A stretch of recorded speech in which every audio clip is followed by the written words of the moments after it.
We're back on CTS Weekender. You know, these days more and more people are taking that big step and heading into business for themselves. Small business is making up a great part of the Canadian economy, but the success of that business depends on people knowing you're there. The key is networking. Today to talk about that, I'm joined by Allison Graham in studio. Great to have you here, Allison. Nice to be here with you. Now, we are going to be talking a lot about networking, building your small business. You've been pretty busy with a new book. I do have a new book, From Business Cards to Business Relationships, and really I wrote this book so that people who wanted to have success in their professional life as business owners can have the tools and the formulas to go out and meet the people who they need to meet so that they can find the right clients and build their business. Now you come to this, you do a lot of coaching of people and speaking. You come to this from your own personal experience. I do, because I was one of those people who struggled with networking. So, you know, so many of us, we've gone to those events and we know we're supposed to be there, but we don't necessarily get any value from it. And so I was confident if I already knew people, but if I had to go into something new, and I was doing a lot of fundraising at the time, I was very nervous. And so I was the person who was eating up all those books every night on a Friday night going, okay, where's the answer? So I wanted to give other people who are struggling with that the tools that they needed to overcome and have the confidence. Now I can liken it to dating. This is kind of like a dating scenario where you have to have a confidence about yourself and what you're representing. So when someone comes to you and says, I'm starting my own business, I need to get out there, what's the first step? Well, it's funny that you mentioned it's like dating, because so much of what we do with profitable networking and in business mirrors what we do in our social lives. So even if you're looking at going to an event, you know that if you go to a house party, for example, if you get there early, then you're going to get a chance to actually meet with your host. True. As opposed to going late when everybody's already there and you're walking into a room full of people.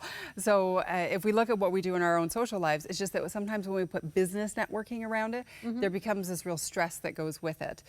So in terms of where to start, you really, there are actually 4 pillars of profitable networking.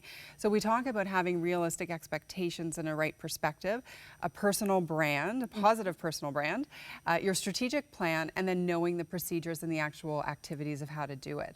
So sometimes when people start a business, they have such huge expectation right away.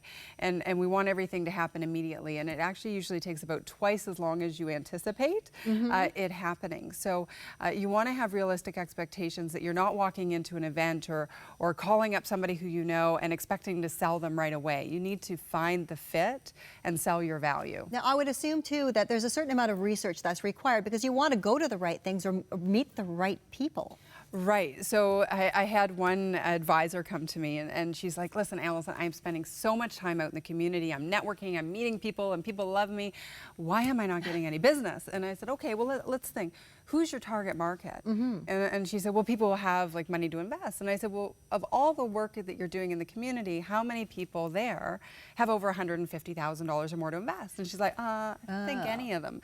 So it's funny how simple it can be that we have to look at where we're spending our time, and are we in a target market rich environment, so that when we go into a room and we start to connect with people genuinely, are we putting ourselves in a position to win?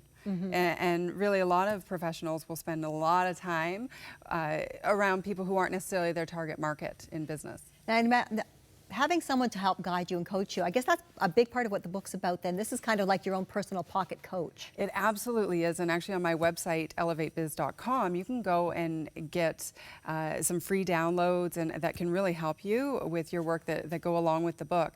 And so a lot of times people will bring me in to speak at a conference because we're expected to know how to go to a conference and get value from it. But there's actually a process to it that's going to give you the most value for your time investment and the money investment as well. Now, we're talking a lot about face-to-face, and nothing's ever going to replace face-to-face, but social media and online have become just a huge part of being successful at all in business. Well, absolutely. The only concern is that it does miss the face-to-face component. You can't lose that. You just can't replace it. No. So it needs to be one of your tools, but it can't be the only tool. And so we can really trick ourselves into thinking that we're very busy and wondering why we're not getting the results in terms of actual clients who are coming into our business life, because we're just spending all of our time online. And there's a lot to be said for getting together face-to-face, eyeball to eyeball, and developing those relationships. certainly worthwhile, though. You need to have an online strategy. You to go with it. do, but how do you decide? Like, how do you know how much of your time you should spend doing either? How do you come up with the strategy, especially when it comes to social media? Because for a lot of people who are getting into business, we may be slightly older, where social media, we get it. Right. But it's still a fairly new concept. How do we know how much of our time we should dedicate? Well, we want to be sure that you're getting results. So if you spend 6 months and you're not getting any results online, we need to change your strategy. If you spend 3 months online and you're not getting any results, we need to change your strategy. If you're spending 3 weeks, well, you need to give it a little bit of time to grow. So you don't want to be that reactive. But I think it has a lot to do with how much trust is required for someone to purchase your product. Okay. So if you are a financial advisor, you need to have a little bit more time face to face before somebody's going to make that decision to trust you. Say you have a painting company, right, and you want to bring people in, you're going to have to build that trust for people to bring you into their home to give you a quote, so right, that you can give them a quote. Whereas there might be other things that are more, say, online services or web development where you maybe don't need that face to face. So it does depend on what you're trying to accomplish and who's your target audience. Okay, but the key seems to be face to face or online. It's about relationship building, building trust, building a reputation and a name.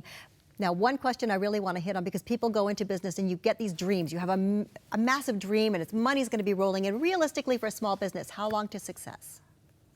Give it 6 months to start feeling momentum of consistent and persistent effort in the right places. And then 12 months, you should feel pretty secure. In 18 months, you can actually walk into any city, not know a person, and within 18 months of consistent and persistent effort, know everyone you need to know to build your business if you're doing it right. And doing it right, that's key. We have a book, and again, your website is elevatebiz.com. So we want to send people there. Absolutely. And I'd love to have you back to talk some more about small business. Absolutely. There's so much we can discuss. There's so much. Thanks so much for joining us today in studio, Allison Graham, and we'll be back with more coming up on CTS Weekender in just a moment.